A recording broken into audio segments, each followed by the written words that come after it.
आप देख रहे हैं बिहार की धरती का खबरी द खबरीलाल। जैसे जैसे बिहार में विधानसभा चुनाव की सरगर्मी तेज होती जा रही है, वैसे वैसे राजनीतिक हलचल भी बढ़ने लगी है। मखदूमपुर विधानसभा क्षेत्र में रविवार को राजद कार्यकर्ताओं की एक महत्वपूर्ण बैठक आयोजित की गई, जिसने क्षेत्रीय राजनीति में हलचल मचा दी है। मखदूमपुर बाजार स्थित एक निजी हॉल में हुई इस बैठक में सैकड़ों की संख्या में कार्यकर्ता और स्थानीय ग्रामीण शामिल हुए।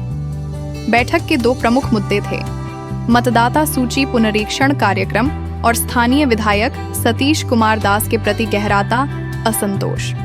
बैठक में ग्रामीणों ने स्पष्ट कहा कि इस समय धान की रोपणी का मौसम चल रहा है। अधिकतर किसान खेतों में व्यस्त हैं। वहीं बड़ी संख्या में मजदूर वर्ग के लोग बाहर दूसरे राज्यों में रोजगार के लिए गए हुए हैं। ऐसे में इतने कम समय में मतदाता सूची का प्रभावी पुनरीक्षण असंभव है। कार्यकर्ताओं का मानना है कि यह प्रक्रिया लोकसभा चुनाव के तुरंत बाद शुरू होनी चाहिए थी, न कि ऐसे समय में जब आम लोग इसमें भाग ही नहीं ले सकते। राजद कार्यकर्ताओं ने चेतावनी दी कि यदि विधानसभा चुनाव से पहले मतदाता सूची पुनरीक्षण का कार्य स्थगित नहीं किया गया तो 9 जुलाई को पूरे बिहार में चक्का जाम आंदोलन किया जाएगा। यह चेतावनी दर्शाती है कि कार्यकर्ता अब सीधे टकराव के मूड में हैं और प्रशासनिक निर्णयों के खिलाफ एकजुट हो रहे हैं।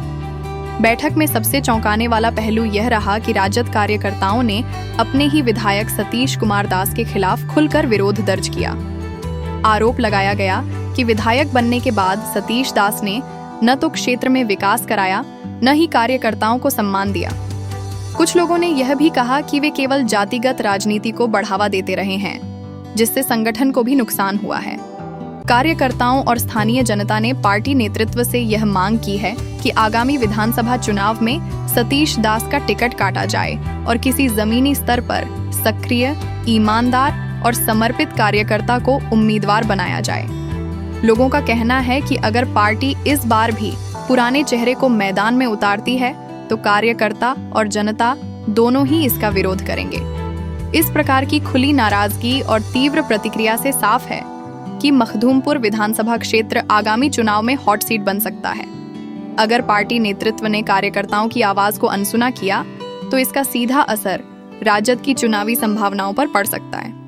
द खबरीलाल के लिए पवन कुमार की रिपोर्ट।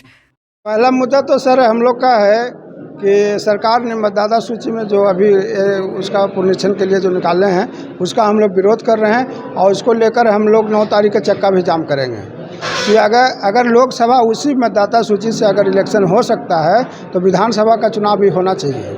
हम लोग का यही क्योंकि उसमें जो डॉक्यूमेंट हो सकता है बहुत लोग को उपलब्ध न हो पाए तो उनका मतदाता सूची से नाम कट जाएगा। इसलिए हम सरकार से आग्रह कर रहे हैं कि आप इसको वापस लीजिए और नहीं तो फिर 9 तारीख को हम लोग चक्का जाम करेंगे। और क्या? और दूसरा मुद्दा है आने वाला अभी चुनाव है 2025 का विधानसभा का चुनाव है, उसमें लोगों का पुरजोर विरोध हो रहा है वर्तमान विधायक जी का। उनसे लोग मान सम्मान के लिए भूखे हैं। बड़े को प्रणाम नहीं, छोटों को दुलार नहीं, तानाशाही रवैया अपना के रखे हैं। कोई भी लोग जाते हैं तो उनके साथ कोई व्यवहार नहीं करते हैं। लोगों का कहना है कि हम पटना में जाते हैं, डॉक्टर हमको बोल देता है कि सुबह 8 बजे आपका रिपोर्ट आएगा, आप कल आ जाइएगा। वो बेचारा को शाम 6 बज जाता है, वहाँ अपना आवास नहीं रखे हैं तो उनको प्लेटफार्म पर सोना पड़ता है। तो कहते हैं इससे पहले तो पहले वाला विधायक जी थे कि वहाँ जाते थे भी या खाते थे, आराम से सोते थे, सुबह नहा खा के फिर डॉक्टर के यहाँ चले जाते थे। लोग बाहरी भी कह रहे हैं कि बाहरी है। हाँ, बाहरी का भी मुद्दा है। मखदूमपुर बाहरी को भगाना है, मखदूमपुर को बचाना है, इसलिए हमें लोकल विधायक का ज़रूरत है, स्थानीय विधायक का।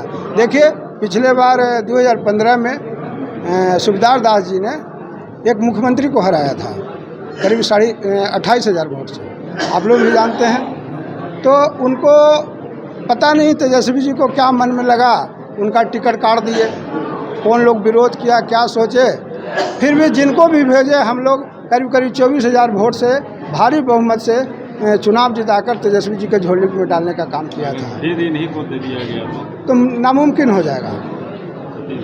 देखिए इस मीटिंग के 2 बिंदु हैं। पहली बिंदु ये है कि ये जो मतदाता पुनरीक्षण का जो कार्यक्रम हो रहा है, हम लोगों के साथ धोखाधड़ी का काम हो रहा है। मैं समझता हूँ कि हमारा बूथ कब्जा हो गया। ये मेरा चिंतन है। ये हमारी बूथ की लूटपाट हो रही है, अकल से लूट हो रही है।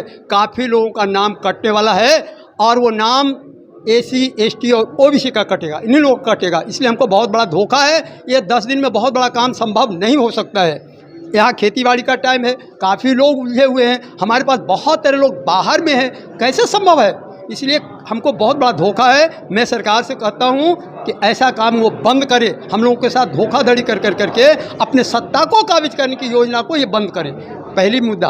दूसरी मुद्दा, हमें जो ये चुनाव की जो मुद्दा है, जो यहाँ पर विधानसभा चुनाव की बातें आ रही है, उसमें हमें कहना है कि देखिए, हम लोगों को कोई जानकारी नहीं होती है कि अगला उम्मीदवार मेरा कौन होगा। जब 20 दिन टाइम रहता है तब हमारे पब्लिक को पता होता है कि ये उम्मीदवार रहेगा, वो अंधेरा लंगड़ा रहेगा, कोढ़िया रहेगा, कैसा रहेगा, बदमाश रहेगा, हम लोगों को कोई पता नहीं होता है। हम लोग विवश होकर के वोट देते हैं। अभी जो हमारे विधानसभा के वर्तमान सदस्य जो विधायक हैं, उनकी गतिविधि हमने देखा। ये हमको बाहर से भेज दिया गया था। हम लोग नहीं जानते थे कि इनका घर कैसा, द्वार कैसा, परिचित नहीं, अपरिचित व्यक्ति को आपने भेज दिया। उन्होंने क्या किया? उन्होंने हमारे के यहाँ बिल्कुल दरार पैदा करने का काम किया। हमको यही कहना है कि आपने मेरे को प्रणाम क्यों नहीं किया। हमको इन बातों की भूख नहीं है, लेकिन हमारे के यहाँ बहुत बड़ा जातीयता के आधार पर हम ही लोगों के बीच में, एसी एसटी के बीच में, ओबीसी के बीच में बहुत बड़ा इन्होंने दरार पैदा किया है। बहुतों को हरियाणा एक्ट में इन्होंने केस करवाया है, झूठा मुकदमा लाद दिया है। जिसे हमारी चाह है, ऐसे लोगों को हमारे पास मत भेजिए। लालू जी के लाल से मैं कह रहा हूँ, ऐसे लोगों को मत भेजिए, वरना परिणाम बड़ा बुरा निकलने वाला है। क्या नाम हुआ? मेरा आप देख रहे हैं बिहार की धरती का खबरी द खबरीलाल।